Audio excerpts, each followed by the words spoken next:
about this newfound. Oftentimes we become obsessed with growth. Even more than we're appreciative of our growth, we become obsessed with it. Can I say that? Is that fair? Yeah, that's fair. We become obsessed with improvement. Even be your best self is like this idea of being obsessed with improvement. And so we project from that place often as if because these people are not also obsessed with finding new knowledge and improving themselves at every waking moment, that somehow we've evolved past them. We didn't. Now I almost want to pivot, not in the conversation, but I want to put a pin in something, and I'm gonna write this down. Have you at that point made your growth external or about external factors? Like, are you trying to prove it to somebody? Exactly. So if this is now about the rate of growth of the people and things around you more than it's about you growing and evolving, what is the growth really for? Who's it about? What are you really rooted in? Are you rooted in growing faster and higher than the people around you? Or are you rooted in growth for yourself? Are you rooted in making sure your soil is good, making sure your nutrients are good, making sure you're getting what you need?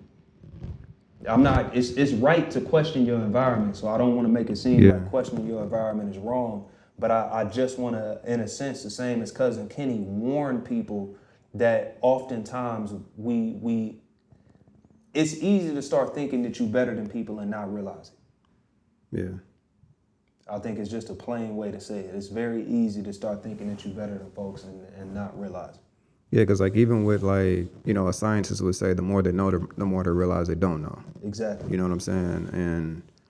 And like really the biggest thing, bro, is like just gonna try to nail home just that you have to be mindful of yourself and the way you interact with people. Because I think like to your point about being the obsession with growth is that when you find yourself moving in like a different world, right? Because I kind of look at life as it's like it's either a multiverse or it's like it's one big ass mansion. And depending on where you are, determines like what you have access to and all that sort of stuff. So if you change rooms, you went from the foyer, now you in the living room or whatever the case is. Don't have to be that. You have a different group of things that you can access. You can lean on, that you can interact with, whatever the case is. That space can feel lonely because there's less people allowed in it. Yeah. You know what I'm saying? So sometimes the desire to move forward with people in mind is just like, yo, y'all not growing because I don't want to leave y'all. I don't want to be lonely. Yeah. You know what I'm saying? So sometimes you can be toxic within that of like the obsession of growth, and it's just like, is it for y'all? Is it for you, and is it for you in a healthy way? Because if you're obsessed with that, then you have a different route to why you're trying to grow and force other people to grow, which is something that needs to be addressed within itself.